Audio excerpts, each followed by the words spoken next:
नमस्कार मित्रांनो, मी तुमचा मित्र वीरेंद्र मोहिते पाटील आणि तुमचं स्वागत आहे आपल्या मिस्टर टॉक्स या चॅनलवर. तर आज आपल्या इकडे जे पाहुणे आलेले आहेत, ते मुंबईवरून आलेले आहेत. तर चला त्यांच्यासोबत गप्पा मारूयात. त्यांच्यासोबत घडलेले अनुभव ऐकूयात. नमस्कार मॅम. नमस्कार. काय आपलं नाव? माझं नाव मनीषा फर्नांडिस. ओके आणि राहता कुठे तुम्ही? मी ठाणे, भिवंडी. ओके आणि मूळ गाव कुठलं तुमचं? मूळ गाव माझं देवगड. ओके आणि मग मुंबईत कधीपासून राहता तुम्ही? मुंबईमध्ये तर माझं बॉर्न एंड ब्रॉट इथे आहे. अच्छा, म्हणजे जन्मापासूनच मुंबई. हां. बरं आणि काय करता बाय प्रोफेशन तुम्ही? मी एस्ट्रोलॉजर आहे. केपी कुंडलीमध्ये. मी जवळ-जवळ आतापर्यंत 30 वर्ष मला कन्सल्टन्सीमध्ये झाली. बरोबर. आणि मग तुम्हाला हे हॉररचे अनुभव कसे आले आणि पहिला अनुभव काय होता आणि सुरुवात कशी होती या अनुभवाची? हॉररचे अनुभव म्हणजे कृष्णमूर्ती पद्धती कुंडलीमध्ये जेव्हापासून मी आली, तर तेव्हापासून माझ्याकडे मोस्ट ऑफ 99% कुंडल्या ह्या हॉररमध्येच येतात. म्हणजे ज्यावेळी क्लायंट्स माझ्याकडे कुंडल्या घेऊन येतात, तर त्यांच्या पत्रिकांमध्ये 99% ह्या अशाच प्रकारच्या कुंडल्या असतात, की ज्यांना काही बाधा झालेल्या आहेत, कोणी काही करणी केलेल्या आहेत किंवा अशा प्रकारे कोणाला लागण झालेली आहे, अशाच प्रकारच्या. मग त्यावेळी जे काही त्यांचे अनुभव आहेत, तर ते भरपूर काही असे अनुभव आहेत. त्यांचेही काही अनुभव आहेत. प्लस माझ्याबरोबर पण काही असे अनुभव घडलेले आहेत. काही फॅमिलीजबरोबर घडलेले अनुभव आहेत. तर त्यातला एक जो अनुभव आहे, तो मला सांगायला आवडेल. अ, कोणता आहे अनुभव? हा एक जवळ-जवळ ह्याला 16-17 वर्ष झालेली आहेत ह्याला.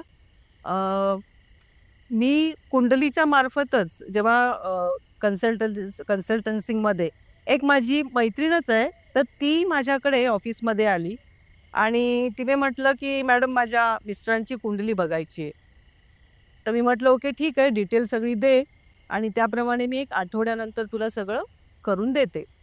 आणि त्या कुंडली जेव्हा मी बनवायला घेतली, तर त्यावेळी मला त्याच्यामध्ये काहीतरी एक विचित्र काहीतरी घटना घडेल अशा प्रकारे थोडासा सेन्स येत होता आणि एकतर त्यामध्ये असंही येत होतं, की त्या जी मैत्रीण आहे, तिचा नवऱ्याचा मृत्यूसुद्धा होणार आहे, पण तो एक वेगळ्या रिझनमुळे पण मृत्यू होणार आहे.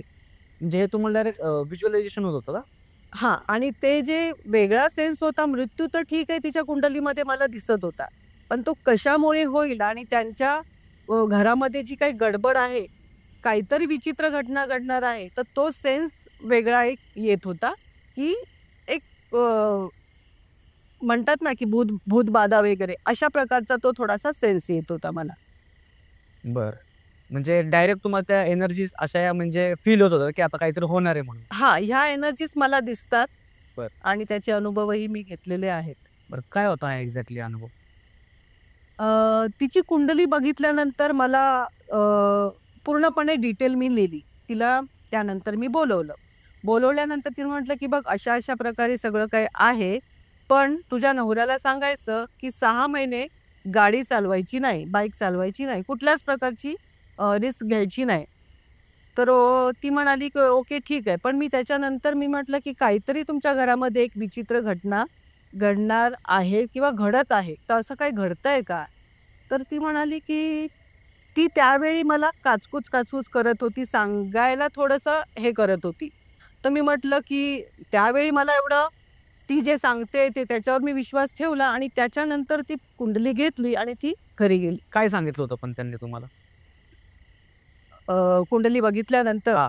तुम्ही म्हणजे विचारलं का? हां, सांगितल्यानंतर. हां. तुम्ही सांगितलं ना, त्यांनी तुम्हाला काय सांगितलं होतं? तिने थोडंसं लपवायचा प्रयत्न केला. पण तो सुद्धाही मला कळलं, की ही मला डिटेलमध्ये काही सांगायला बघत नाही. वरच्यावर सांग. वरच्यावर सांगते, की ओके ठीक आहे म्हणून. मी माझ्या सासूला सांगते. माझे काही मिस्टर ऐकत नाही. कारण तिचा जो नवरा होता, ते ह्यांचं सेकंड मॅरेज होतं. कारण हिच्याच बहिणीबरोबर त्याचं लग्न झालेलं होतं आणि ती बहीण दुसऱ्या कुठल्या व्यक्तीबरोबर गेली. त्याच्यामुळे सेकंड बहिणीबरोबर याचं लग्न लावून दिलेलं होतं आणि लहान छान 1 वर्षाचं एक गोंडस बाळसुद्धा त्यांना होतं. आणि हे सगळं झालं. मी तिला सांगितल्यानंतर दुसऱ्या दिवशी मी तिला पुन्हा एकदा दुसऱ्या दिवशी ती स्वतःहून माझ्याकडे आली आणि म्हणाली, "मॅडम, मी सगळं काही हे सांगितलं माझ्या सासूला, पण माझा नवरा पण ऐकत नाही आणि सासू पण ऐकत नाहीये." तर मी म्हटलं, की "सासूला बोलव इथे, मी तिच्याशी बोलते." मग दुसऱ्या दिवशी तिला ती घेऊन आली. त्यांना मी म्हटलं, की "बघा, मुलाला थोडंसं प्रॉब्लेम होऊ शकतो तुमच्या. तर त्याला गाडी चालवायला सांगू नका. तर नाही मॅडम, तो ऐकतच नाही आहे. मी पण त्याला सांगायचा प्रयत्न केला. तर मी म्हटलं, की "मग मला नंबर द्या, मी बोलते त्याच्याशी." बरोबर. मग त्याचा नंबर मी घेतला. मी त्यांच्या समोरच फोन लावला. मी म्हटलं, की "मला भेटायला ये, मला बोलायचंय तुझ्याशी." "हां, हां, येतो, येतो." येतो, येतो करून तो काय मला भेटायला आला नाही.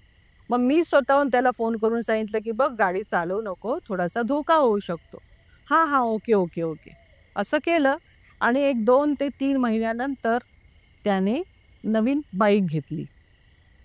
नवीन बुलेट घेतली. अच्छा. तर बुलेट घेतलेली हे समजल्यानंतर मला थोडासा राग आला.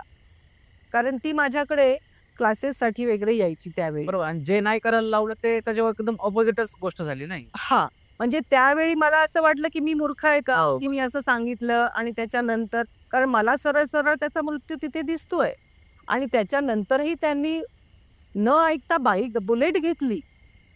मग हे ऐकल्यानंतर मी म्हटलं, की आता त्याचं जे काही नशीब पुढे घडेल ते घडेल. मग त्यानंतर काही महिन्यानंतरच अशी न्यूज आली, म्हणजे त्या पूर्ण एरियामध्ये पूर्ण हळहळ निर्माण झाली, की तो जो व्यक्ती, ज्या व्यक्तीबद्दल मी सांगितलं, त्याचं मुलुंड चेकनाक्याच्या इथे अ, रात्रीच्या 10:30 पावणे 11च्या दरम्यान पूर्ण तो ट्रेलर त्याच्या बाईकवरून गेला आणि पूर्ण त्याची फ्लॅट चपाती झाली. बापरे! आणि फोन त्याचा त्या हेल्मेटच्या आतमध्येच तसा तो आणि आईला त्याने 15 मिनिटं अगोदरच सांगितलेलं, की "आई, मी 15 मिनिटात घरी पोहोचतोय." आणि हे सगळं झालं. पूर्ण पार्कमध्ये हाहाकार झाला, की अशा प्रकारचं. कारण ते जे होतं ते बघवणारं नव्हतं. त्याचा जो मृत्यू होता तो. मग हे सगळं मला सुद्धा समजल्यानंतर मी काय करू शकत नव्हती. कारण ऑलरेडी मी त्यांच्या फॅमिलीला अवेअर केलेलं होतं आणि त्यांनी ऐकलं नव्हतं. आणि त्याच्यानंतर त्यांना भेटण्यासाठी म्हणून ते सगळं काही त्यांचं झालं, दिवस वगैरे झाले. भेटण्यासाठी म्हणून मी त्यांच्याकडे गेली आणि गेल्यानंतर बसल्यानंतर मला आई बसलेली होती, ती बसलेली होती आणि त्यावेळी मला तिची सासू होती म्हणजे त्या मुलाची आई. तर ती मला बघून जोरजोरात रडायला लागली आणि म्हणली, की "मॅडम, तुमचं आम्ही ऐकलं नाही." असं करून ती जोरजोरात रडायला लागली. आणि त्याच वेळी माझी नजर एका कोपऱ्यामध्ये गेली आणि मला तिथे कुठलातरी वेगळा एक दिसला. सेन्स एक झाला आणि तिथे एक विचित्र कोणतरी एक दिसला मला. म्हणजे त्याला जिन म्हणतात. हं. तर त्या प्रकारचा तो मला तिथे दिसला. म्हणजे कसं होतं दिसायला तो चेहरा? अगदी छोटा, मोठा असा फेस त्याचा, विचित्रसारखा फेस, पण बुटकासारखा. आणि असं लालसर वगैरे असं त्याचा चेहरा, मध्येच लालसर वगैरे अशा प्रकारचं, दात पुढे अशा प्रकारचं. मग तुम्हाला कसं कळलं की तो जो प्रकार आहे तो जिनच आहे म्हणून? त्यांचा तो हे वेगळा असतो. ऑरा ऑरा एक वेगळा असतो. आणि त्यावेळी अशा जे हे असतात, काही भूतबाधा वगैरे, प्रेत वगैरे असतात, तर त्यांचे ते सगळे सेन्स आम्हाला कळतात, की ते वेगळं एक हे आहे. अच्छा. एक वेगळी एंटिटी. वेगळी एंटिटी आहे ती. मग हे बघितल्यानंतर मी धाडकन तिकडून उठली आणि त्यांना बाहेर बोलवलं मी, तिला बाहेर बोलवलं मी आणि मी म्हटलं, की "उद्या ऑफिसमध्ये ये, मला अर्जंट बोलायचंय." आणि त्यानंतर मग त्या दोघीही आल्या, सासू आणि हे. त्यांना म्हटलं, की "बघा, तुमच्या घरामध्ये काहीतरी प्रॉब्लेम आहे. घरामध्ये घर लगेच सोडा." तर मग तेव्हा तिने मला सांगितलं, की "मॅडम, असं-असं माझ्या मिस्टरांनी मला सांगितलं आणि तुम्ही मला जेव्हा विचारलेलं होतं कुंडली पत्रिका माझ्या हातात देताना, की तुमच्याकडे काहीतरी विचित्र घटना घडतायत, तेव्हा मी तुम्हाला सांगितलं नाही. तर ते अशा प्रकारे होतं, की माझ्या नवऱ्याने एक मुस्लिम फ्रेंड होता, की तुम्हारी बरकत होगी, इसके लिए तुम्हें मैं जिन देता हूँ." अच्छा. असं करून त्याने त्याला तो एक जिन हा प्रकार दिला, पैसा अडका सगळा वाढवण्यासाठी.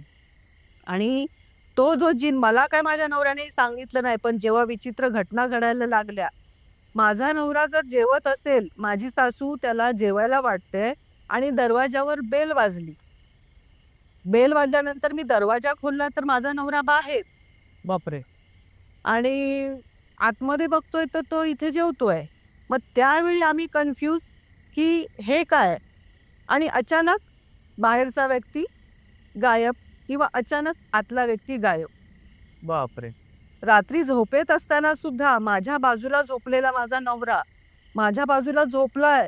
अचानक तो बाथरूममधून कोणतरी बाहेर पडतंय आणि मी बघितलं की तो बाथरूममधून बाहेर आला आणि माझ्या इथे येऊन झोपला.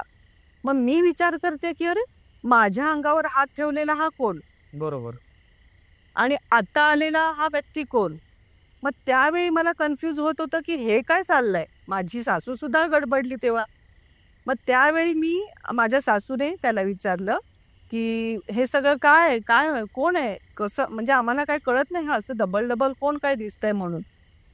मग तेव्हा मला माझ्या नवऱ्याने सांगितलं की अशा-अशा प्रकारे कोणाला सांगू नकोस. आपलं चांगलं होण्यासाठी पैसा वगैरे चांगला अडका. आपल्याला मस्तपैकी वाढेल आपलं, आपण मस्तपैकी राहू. म्हणून असं-असं आहे, कोणाला सांगू नकोस.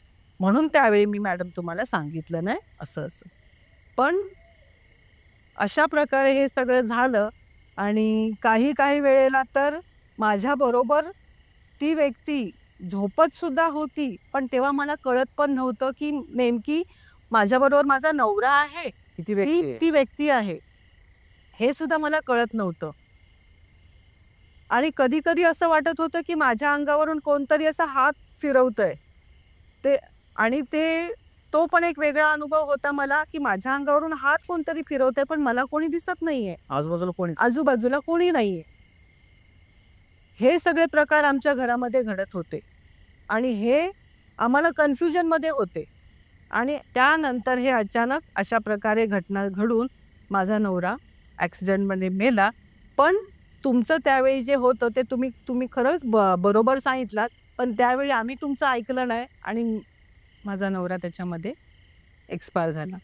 पण आता तो जो जीन मला जो दिसला, तो जीन अजूनही त्या घरामध्ये आहे. बापरे! मग त्याचे उपाय वगैरे काही केले नाही का त्यांनी? नाही, त्यांना त्यावेळी जेव्हा मी सांगितलं की तुम्ही घर सोडा, तर त्यांनी एक जवळ-जवळ आठवड्याभरात दुसरीकडे रूम बघितला आणि तिथून ते निघाले. पण मग त्या रूममध्ये त्याच्यानंतर जे पण आता त्यानंतर मला माहित नाही की माझा संबंधच नंतर येत बरोबर. नाहीये. त्याच्यामुळे पण तो रूम नेहमी खाली असतो, कारण तो आमच्या एरियामध्येच आहे. त्यामुळे आम्हाला माहिती आहे. पण तो रूम नेहमी खालीच असतो. कोणी जरी राहायला जरी गेलं तिकडे, तरी काही दिवसानंतर तिथून ते सोडले जातात. बरं. आणि ज्यावेळेस तुम्ही म्हणले की त्यांच्या हसबंडनी तो जीन आणला घरामध्ये बरकत होण्यासाठी. मग त्यांच्या फॅमिलीची काय बरकत झालती का? हां, बरकत त्यांची झालेली. म्हणजे त्यांना बाईक जी होती, ती बाईकची म्हणजे त्याने नवीन बुलेट घेतली. म्हणजे बुलेटसाठी त्याच्याकडे पैसा आला बरोबर. त्यावेळी. आणि ती सांगत होती की त्याने बुलेट घेतली आणि तो आता थोड्या दिवसांनी कार पण घेणार आहे. म्हणजे बरकत त्यांना त्याप्रमाणे होत होती. पण माणूस गेला ना. माणूस गेला, पण तिने मला हे सांगितलं की पण माझ्या नवऱ्याला हे पण सांगितलेलं होतं त्याने, त्याच्या मित्राने, की तुला हे सगळं बरकत, सगळं पैसा अडका खूप देईल, पण तुझ्या घरातली एक महत्वाची व्यक्ती तो घेऊन जाईल. ते स्वतःच निघाले ते. मग असा जो हा इन्सिडन्स आहे, म्हणजे लोकांना सांगितल्यानंतरही काही लोक ऐकत नाहीत, स्वतःच खरं करतात आणि त्यानंतर मग स्वतःचा असा हा जीव गमावतात. बरं. आणि जर इन केस त्यांनी तुम्हाला प्रॉब्लेम शेअर केला असता, ज्यावेळेस तुम्ही त्यांना विचारलं त्यावेळेस, आणि त्यावेळी जर त्यांनी तुम्हाला हा सगळा प्रॉब्लेम सांगितला असता जीन्स वगैरे, तर तुम्ही तो प्रॉब्लेम सॉल्व्ह करू शकले असते का? आणि जर करू शकले असते, तर तो कशाप्रकारे करू शकले असते तुम्ही? जीनचा जो प्रकार आहे तो आम्ही सॉल्व्ह करू शकत नाही, पण त्यांना त्या घरातून आम्ही बाहेर काढायला, बाहेर निघायला आम्ही सांगू शकत होतो. म्हणजे मृत्यू झाला नसता कोणाचा. मृत्यू ॲक्च्युअली त्याचा मृत्यू त्याच्यामध्ये त्याच्या एंटिटीमध्ये होणार आहे हे लिखितच होतं. अच्छा, ते आपण बदलू शकणार नाही, कारण त्याने ते स्वतःहून ओढून पण आणणं ते त्याच्या विधिलिखित होतं. एंटिटीमुळेच त्याचा मृत्यू होणार आणि तो अशा प्रकारेच तो घडवणार. कारण त्या जिनला आता जे राहिलेले आहेत, त्याची बायको आणि लहान बाळ आणि आई, त्यांच्याबरोबर त्याला हे करायचं होतं ना, त्यांना सतवायचं होतं ना. म्हणून महत्वाची व्यक्ती तर त्याने काढली. अजून ह्यांना सुद्धा तो सोडणारा नव्हता. जर ते घरात राहिले असते तर गेले असते, त्यांचाही मृत्यू झाला. त्यांचं फॅमिलीचं वगैरे कसं? कारण की कर्ता पुरुष तर गेला घरातला. हां, मग आता त्यानंतर ते तिथून सोडून गेल्यानंतर ती जी होती तिने नंतर काही वर्षानंतर दुसरं लग्न केलं, कारण तिला लहान बाळ होतं. तिचं लग्न लावून दिलं दुसऱ्याशी. आता ते व्यवस्थित आहेत. त्याचा संसार प्रॉब्लेम आता काही प्रॉब्लेम नाही. संसार व्यवस्थित तिचा चालू आहे. बरं. ह्याच्या व्यतिरिक्त अजून एक दुसरा अनुभव ना, तो काय? दुसरा अनुभव जो आहे तो माझ्या आजीचाच आहे. भरपूर वर्षापूर्वीच आहे. आजी दिसायला खूप छान, एकदम गोरी गुटगुटीत आणि केस अगदी तिच्या पायापर्यंत लांब, आणि माझे आजोबा अगदी अपोजिट, म्हणजे ब्लॅक अँड व्हाईट अशा प्रकारे. तर दोघंही एकमेकांवर खूप प्रेम करायचे. पण ती नेहमी घरामध्ये, ही गोष्ट आहे ही, घरामध्ये ती नेहमी हळूहळू आजारी पडायला लागली. आणि आजोबा खूप प्रेम करायचे तिला, मग तिचं दवा पाणी ते सगळं व्यवस्थित करायचे तिचं. पण काही दिवसानंतर तिला तिची जी तब्येत आहे ती जास्तीत जास्त, म्हणजे तिला काय होतंय हे ते काही समजत नव्हतं आजोबांना, की नेमकं तिला काय होतंय. व्हायचं काय एक्झॅक्टली त्यांना? त्रास काय व्हायचा त्यांना? तब्येतीच्या मध्ये तिला काही व्हायचं, म्हणजे ती म्हणजे आपण म्हणतो की सर्दी खोकला वगैरे हे अशा प्रकारे नाही, ती जाग्यावरून उठूच शकत नाही अशा प्रकारचं तिचं. म्हणजे ती नॉर्मली आपण काही बनवायला वगैरे जाऊ तर तिचं शरीर उठूच शकत नाही, ती झोपूनच राहील अशा प्रकारे. म्हणजे तिला काय होतंय हे कोणालाच काही सांगू शकत नाही. डॉक्टरकडे जरी नेलं तरी डॉक्टर म्हणतात की हां ओके चांगलं आहे, पण मग ती म्हणते की मी चांगली नाही आहे, मला काहीतरी होतंय. आणि काहीतरी होतंय याचाच अर्थ ती ज्यावेळी रात्रीची 1-2-2:30च्या नंतर सगळे काही झोपल्यानंतर तिला कोणीतरी असं केसाला पकडायचं आणि हाताला पकडायचं आणि फरफटत तिला बाहेर उंबऱ्यापर्यंत घेऊन जायचं. आणि हा जो प्रकार आहे तो कंटिन्यू तिच्याबरोबर व्हायचा. पण ती ओरडायची, पण ती आजोबा किंवा बाकी जी काही तिची मुलं होती, म्हणजे माझे मामा आणि आई, त्यांना तिचा आवाज ऐकायला नाही यायचा. त्यांना ती हे करून पण, म्हणजे कोण कसे झोपले, लहान अगदी झोप जरी असला तरी त्यांच्या ह्याच्यातून कधी कोणाला धक्का न लागता ती बरोबर फरफटत तिला दरवाजापर्यंत घेऊन आणायची. आणि ती ओरडायची की अरे मला वाचवा, बघ मला कोणतरी ओढत नेतंय. पण तिचा आवाज कोणाला ऐकायला यायचा नाही. आणि हे रोज प्रकार हा अशाच प्रकारे घडायचा आणि ती कंटाळायची. मग तेव्हा तिने आजोबांना सांगितलं दुसऱ्या दिवशी की तुम्हाला माझा आवाज येत नाही का? मी एवढी ओरडते, मला कोणतरी घेऊन जातं तिथपर्यंत. हां, पण ती तिथपर्यंत असलेली सकाळी आजोबांना दिसायची. कुठं? तिथंच पडली दरवाजावर. बापरे! दरवाजावर तिला आणून हे टाकायचे आणि त्याच्यानंतर ही कोणाला ना कोणाला तिथे ती दिसायची. आणि मग तिला विचारायचे तू इथे कशी? म्हणजे कोणाला कधी कधी वाटत ही झोपेत तर तिथे गेली नाही ना, अशा प्रकारे त्यांचा गैरसमज व्हायचा. पण ती तिथे दरवाजावर दिसायची. मग ती जे सांगायची त्याच्यावर त्यांचा विश्वास बसायचा नाही की मला कोणतरी ओढत नेतंय. म्हणून तिने सांगितलं की तुम्ही माझ्यावर विश्वास ठेवत नाही ना, कोणतरी मला ओढत नेतंय, तुम्ही उद्या झोपायचं नाही, तुम्ही जागं राहायचं. मग ते आजोबा म्हणाले की ठीक आहे, मी उद्या जागं राहील, तुला कोण ओढत नेतं ते बघू. आणि त्याप्रमाणे ते जागे राहिले. आणि काही वेळानंतर तिला पुन्हा ओढत नेत असताना आजोबांनी पाहिलं. आजोबांना तेव्हा आश्चर्य वाटलं की अरे केस तिचे कोणी पकडलेत. केस अगदी तिचे एवढे पायापर्यंत मोठे होते, ते केस तिचे अगदी मोठे केस असे वर दिसलेत, पण पकडलंय कोणी ते दिसलेलं नाही त्यांना. हाताला पकडलेलं आहे, पण फक्त हात तिचा वरती आहे, कोणी पकडलंय ते तिला दिसत नाही. पण तिच्या नसा ज्या आहेत त्या ताणल्या गेलेल्या आहेत हे त्यांना दिसतंय.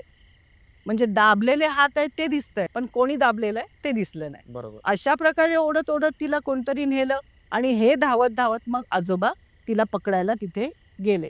पकडलं तिला, दरवाजाच्या इथपर्यंत न्यायच्या अगोदरच तिला पकडलं आणि मग तिला सोडल्यानंतर तिला पुन्हा आतमध्ये आणलं आणि मग तिला विचारलं की कोण तुला असं ओढत नेतंय?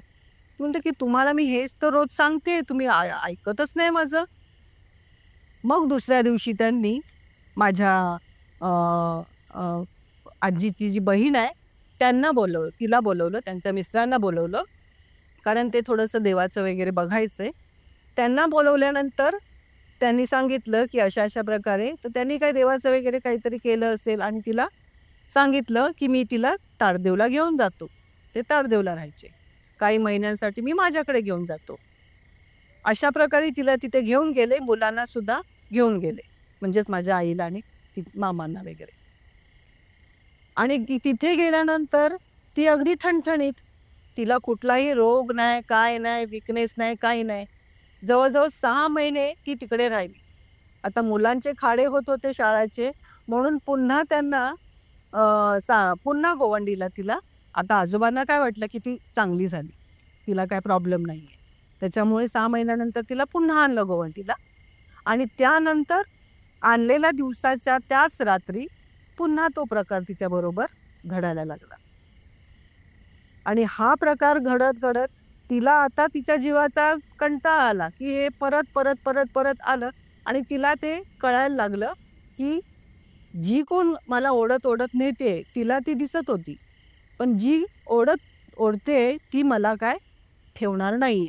मग हे आजोबांना एकदा बसवलं तिनेच आणि म्हटलं की जी मला ओढत ओढत नेते ना ती मला घेऊनच जाणार आहे, ती मला सोडणार नाहीये. हां, पण ज्या दिवशी मी मरेन त्याच्यानंतर तुमची आपल्या या घराची भरभराट होईल. बापरे! असं का म्हणाले त्या? ते असं का म्हणाले ते काही सांगितलं नाही, कारण हे मला माझ्या आईने सांगितलं. आणि अशा प्रकारे हे तिने सांगितलं की भरभराट होईल. हे आजीने का सांगितलं काय माहित नाही, पण तिला कसं कळलं हे पण माहित नाही. बरं ठीक आहे, त्यावेळेस नसेल माहीत पडलं. आता तर तुमच्या क्षेत्रात चांगला अभ्यास आहे, तर आता तुम्हाला काय वाटतं की आत्ताच्या तुमच्या नॉलेजनुसार त्यावेळेस ते का म्हणाले असतील अशा? अशा प्रकारे का म्हणाल्या असतील, कारण रिझन नाही कळू शकत याचं की त्यावेळीचं काय एंटिटी कशा सिच्युएशन कशी होती आणि काय होती ते नाही सांगू शकत. पण तिला थोडंसं त्याच्यामध्ये माझ्या आजीला ॲस्ट्रोलॉजीमध्ये इंटरेस्ट होता. भले एवढ्या वर्षानुवर्षपूर्वी, पण तिला त्याच्यामध्ये इंटरेस्ट होता. इवन माझ्या मामाला सुद्धा होता आणि त्याच्यानंतर आता मला. पण मग त्यावेळी ती सिच्युएशन होती की अशा प्रकारे तिने सांगितलं आजोबांना की मी गेल्यानंतर तुमचं सगळं काही चांगलं होईल म्हणून.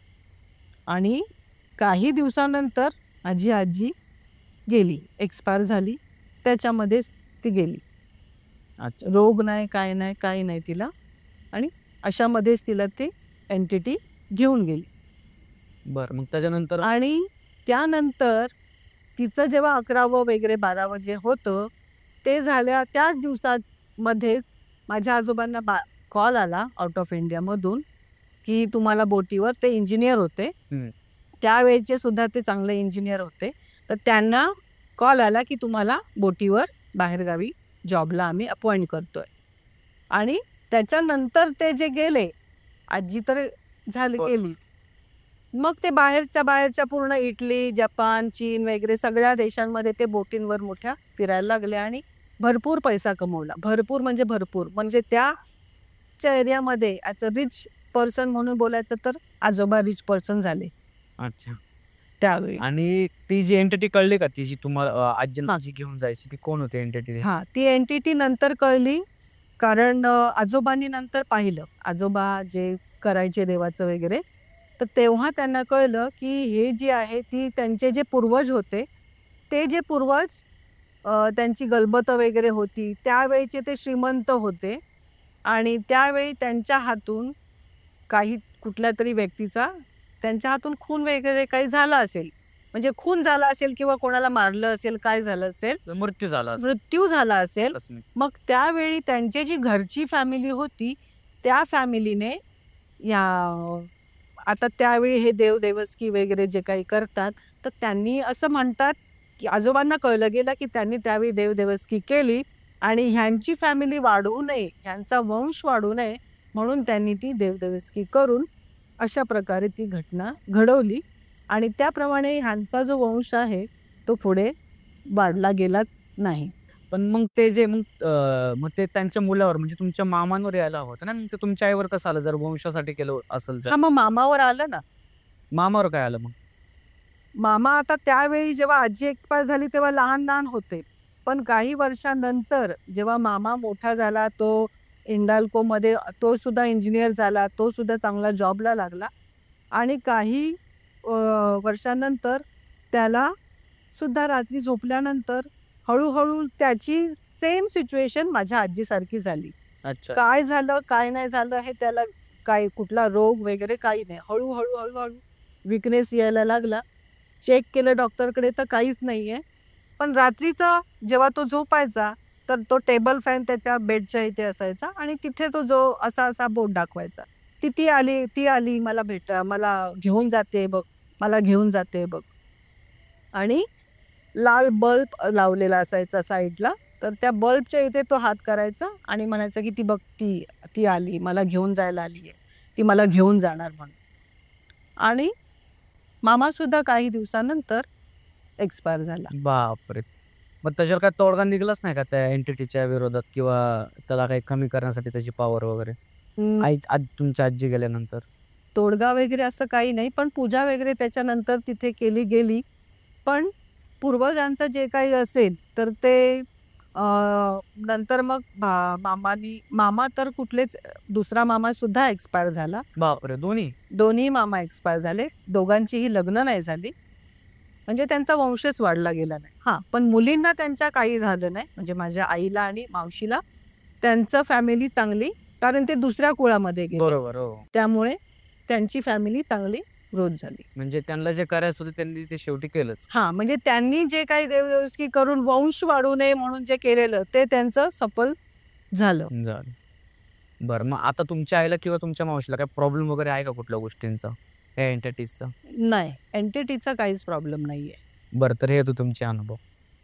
तर मित्रांनो, हे होते मनीषा मॅमचे अनुभव आणि एक तर त्यांच्या घरातला अनुभव होता. खूप भयंकर अनुभव होता आणि त्यांनी आपल्या ह्या चॅनलवर त्यांच्या घरातले पर्सनल अनुभव शेअर केले. त्यासाठी मॅम तुमचं धन्यवाद.